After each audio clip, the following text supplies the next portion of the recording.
திருச்சிற்றம்பலம்.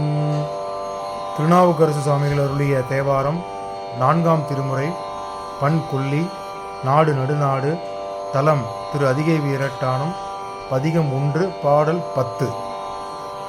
போர்த்தாயனங்கோரானையின் இருரி தோள் புறங்காடு நடமாடவல்லாய். போர்த்தாயங்கோரானையின் இருரி தோள் புறங்காடு நடமாடவல்லாய். ஆர்த்தாரண கன்றனை மால்வரை கீழ் அடர்த்தீட்டருள் செய்வது கருதாய். ஆர்த்தாரண கன்றனை மால்வரை கீழ் அடர்த்தீட்டருள் செய்வது கருதாய். பேர்த்தும் பூரண்டும் விழுந்தும் எழுந்தால் என் வேதனையாயின விலைக்கிடையாய். பேர்த்தும் பூரண்டும் விழுந்தும் எழுந்தால் என் வேதனையாயின விலைக்கிடையாய். ஆர்த்தார் பூனல் சூழ் அதிகை கெடில விரட்டான துறை அம்மானே. ஆர்த்தார் பூனல் சூழ் அதிகை கெடில விரட்டான துறை அம்மானே. திருச்சிற்றம்பலம். திருச்சிற்றம்பலம். இந்த பதிகத்தோட கடைசி பாடல் 10வது பாடலோட விளக்கத்தை பார்த்துடலாம்.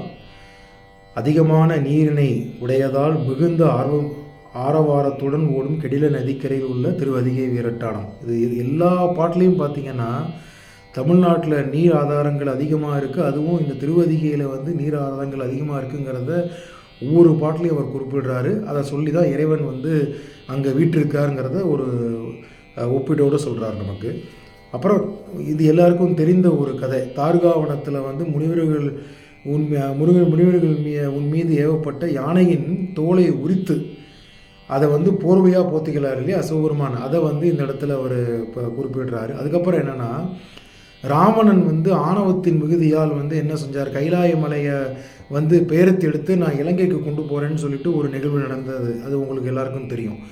அந்த இடத்துல கைலாயத்தை பேர்க்க வந்தபோது சிவபெருமான் அவர் தலையில் காலை வச்சு அழுத்தி அவருக்கு ஒரு மோட்சம் தரா மாதிரி அவர் செய்கிறார். அந்த அந்த அந்த ஒரு செயல்பாட்டின் மூலமாக அது எதை குறிப்பிடுறாரு, ராவணனுக்கே நீங்கள் ஒரு மன்னிப்பு தரீங்க. என்னத்தினால, சாமவேதத்தில்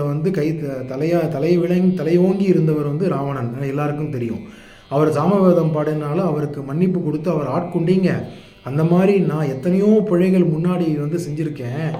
முன்னாடி செஞ்ச பிழையை பொறுத்து என்னையும் நீங்கள் ஆட்கொள்ள வேண்டும். இந்த சூளை நோயில் நான் ரொம்ப அவதிப்பட்டு இருக்கேன்.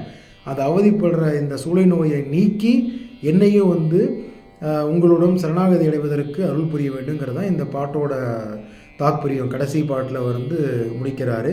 அதே மாதிரி எந்த இடத்தையும் ஒரு படர்ந்த வனப்பகுதியும் நீங்கள் மாற்றி அங்கே நடனம் புரியக்கூடிய வல்லமை கொண்டவர் அப்படிங்கிறது இந்த உட்கருத்தை இந்த பாட்டின் மூலமாக சொல்கிறாரு.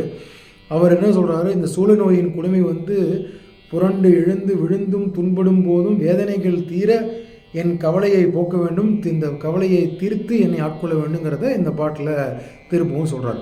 ஸோ இதில் என்ன தெரிகிறது என்றால், இந்த பாடலை 10 பாடலையும் பாடுவ அடியார்கள் யாராக இருந்தாலும் சரி, பாடல்கள் கேட்டாலும் சரி, யார் பாடினாலும் கேட்டாலும் அவர்களது சூளை நோய் நீங்கி வளமாக வாழ்வார்கள். வயிற்றில் சம்பந்தப்பட்ட அத்தனை வியாதிகளும் போக்கி எம்பெருமான் திருவடியை அடைந்தால் நிச்சயம் அவர் நமக்கு அருள் புரிவாருங்கிறத இந்த பாட்டோட ஒரு பெருமை. அது இந்த தலத்தில் நடந்து அவர் இங்கிருந்து பல கோயில்களுக்கு சென்று தன்னுடைய பணியை செய்து சிவபெருமானுடைய திருவடியை அடைந்தார் என்பது வரலாறு. ஆகையால் அடியாராகிய நாமும் இதை கேட்டு இன்புற வேண்டும். திருச்சிற்றம்பலம்.